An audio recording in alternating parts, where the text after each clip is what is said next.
Hey, you guys remember less than a week ago when Paul Joseph Watson made that video about Alexandria, and I predicted that if it was a right-wing terrorist, he would have acted extremely different?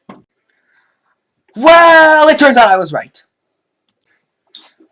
You see, after the Finsbury Mosque terror, where a right-wing terrorist drove into a mosque and ran over multiple Muslims, Paul Joseph Watson also made a video about that.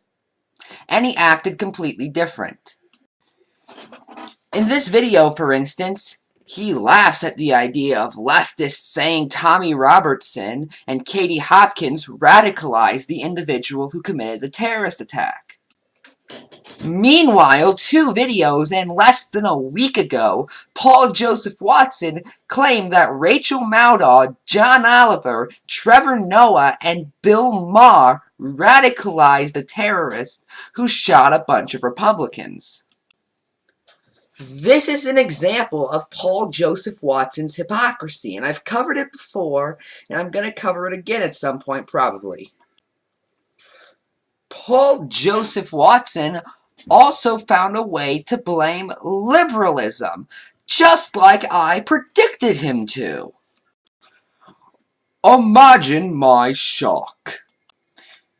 He claimed that if the left had embraced more sensible immigration policies, such a thing would not have happened.